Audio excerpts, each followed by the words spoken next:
Good afternoon, friends. Myself, Sainath Lambade, and today we are going to discuss about the diencephalon, that is the last part of the forebrain.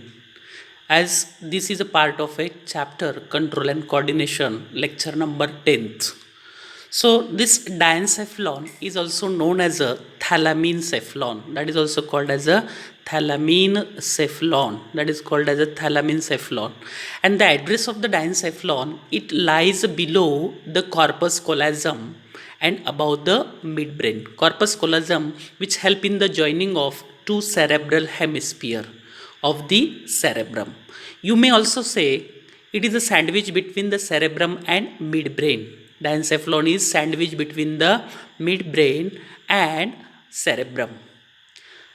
This diencephalon is a part of forebrain and contains or encloses a single cavity, contains a third ventricle, form a third ventricle, and this third ventricle is called as a diocele.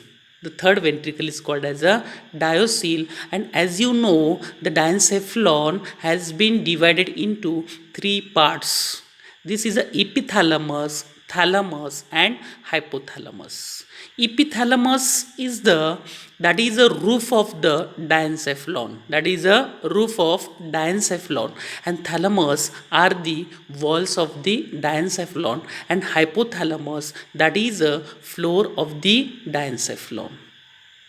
And diocele connects to the lateral ventricles. These lateral ventricles actually present of the cerebrum through a narrow opening called as a foramen of Monro. As the question arises in the NEET or CET, that how do these two lateral ventricles join to the diocele, that is the third ventricle, with the help of a narrow tube, and that opening is called as a foramen of Monro. That opening is called as a foramen of Monro. Now we'll see that the epithalamus is the thin non-vascular roof of the diencephalon. This is a non-nervous roof of the diencephalon. Anteriorly, it is fused with the pia mater. This epithalamus at the anterior region, it is attached to the pia mater to form the anterior choroid plexus. As you know, this choroid plexus cells helps in the secretion of CSF fluid. That helps in the secretion of CSF fluid, and from its dorsal wall to connect the pineal gland through the pineal stalk. So from this epithalamus, actually this epithalamus is now I will draw here for you.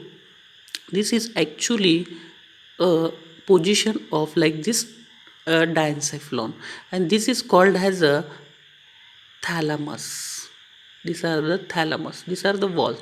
This is called as a epithalamus. Epithalamus is the roof, and this is the hypothalamus. This is a hypothalamus, and from this dorsal side there is a rising of the pineal gland,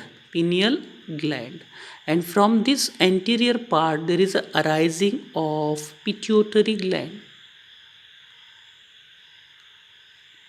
So two glands are arise from the hypothalamus.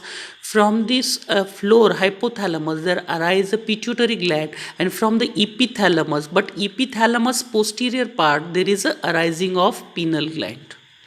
So, and this point has been clear to you about the pineal gland. So this pineal gland in earlier was known as a vestigial, but later it has found that produce a hormone melatonin.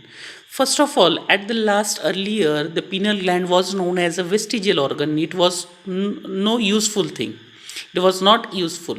But afterwards, later on studies that pineal gland is doing the secretion of melatonin hormone. Which hormone do the pineal gland secrete? That is a melatonin, and melatonin hormone of darkness, also known as a hormone of darkness, that actually maintains a sleep cycle and reproductive behavior. It also maintains the reproductive behavior.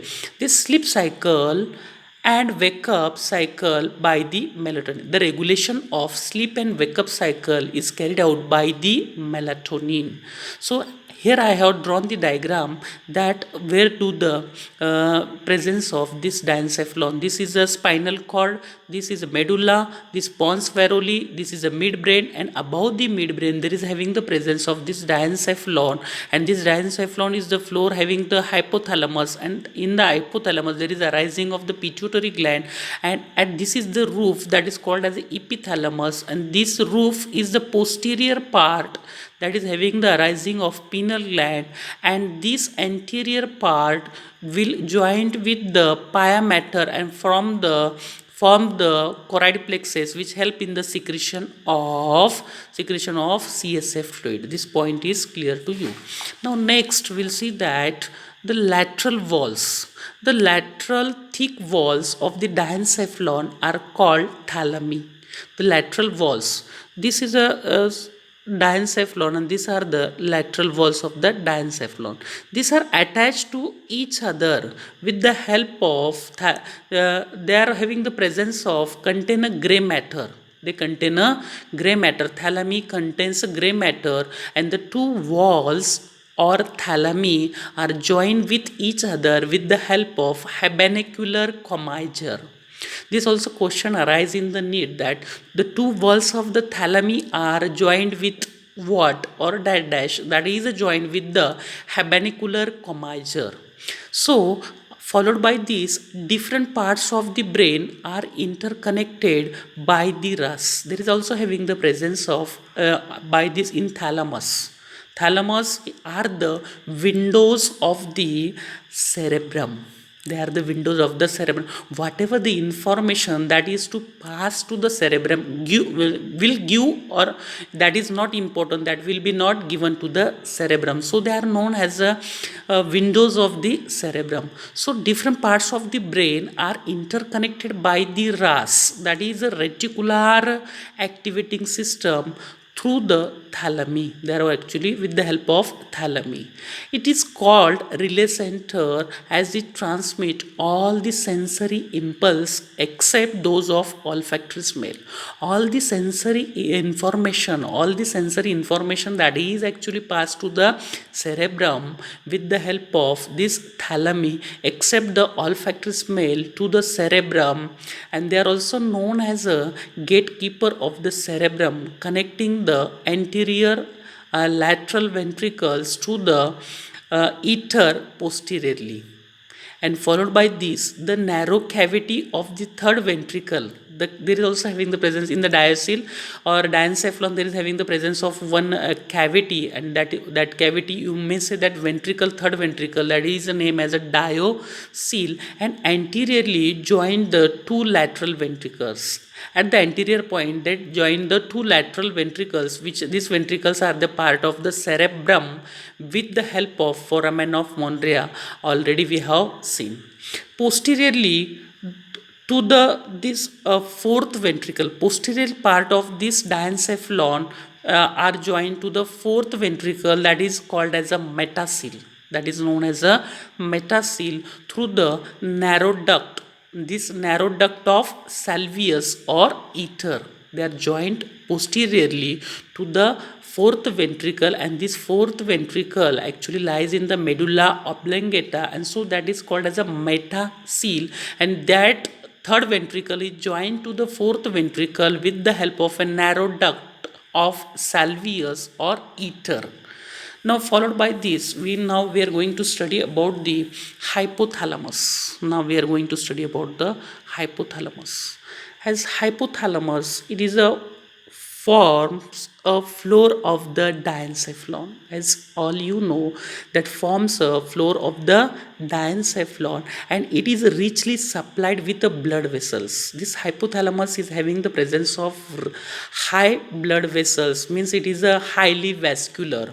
This hypothalamo-hypophyseal portal veins with a hypothalamo-hypophyseal portal veins help in the feedback mechanism of hormonal control. These more veins are already connected to the hypothalamus, and this hypophyseal portal veins help in the feedback manner of this hormonal controls.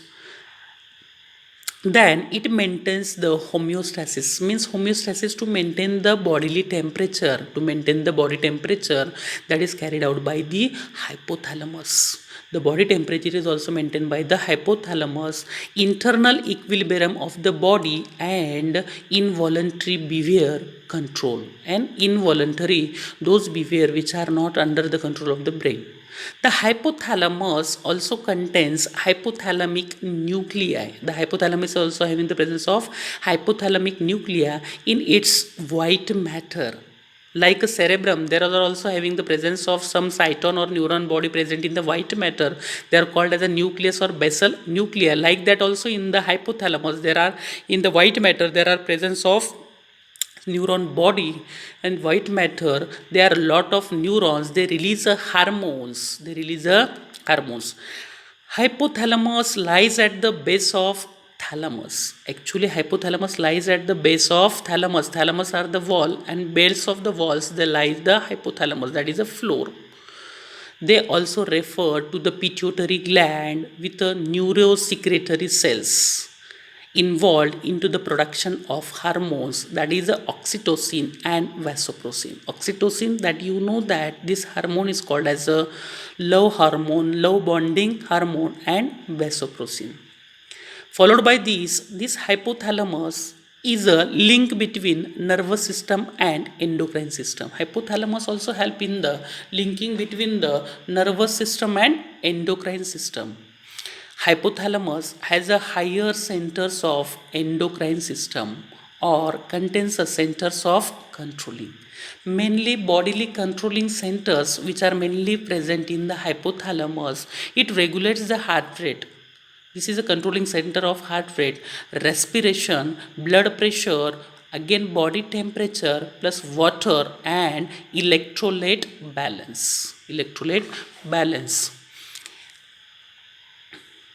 It has a center of hunger and thirst. As you know that is also controlled by the hypothalamus. So it also control the hunger and thirst. If you feel hungry, that is also the information given by the hypothalamus, and if you feel the thirsty, that is also carried out by the hypothalamus. So hunger and thirst plus again sleep, fatigue plus satiety center means feeling of fullness of the food. If you are taking a food, that should be feel that now stomach is full, we should stop eating. That satiety center is also present in the hypothalamus. Secretion of glands of stomach and intestine. It also produces neurohormones that stimulate pituitary glands. They also produce neurohormones and that stimulate the pituitary gland, as hypothalamus release TRH hormone, that is a thyrotropin releasing hormone, and this thyrotropin releasing hormone will stimulate the pituitary gland to release the TS, thyrotropin stimulating thyroid stimulating hormone, and this thyroid stimulating will hormone acts on thyroid gland, and thyroid gland will secrete the thyroid hormone, and that thyroid hormone will increase the body temperature, and that is also known as maintaining the thermostat.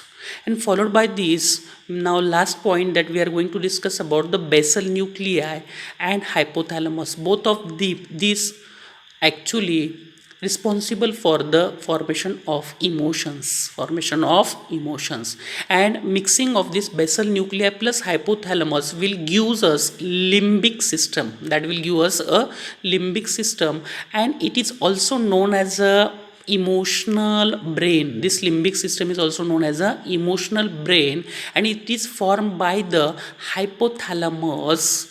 That is part of a basal nucleus, that is a amygdala part of the epithalamus. Amygdala is a part of epithalamus, and thalamus part, that is a hippocampus.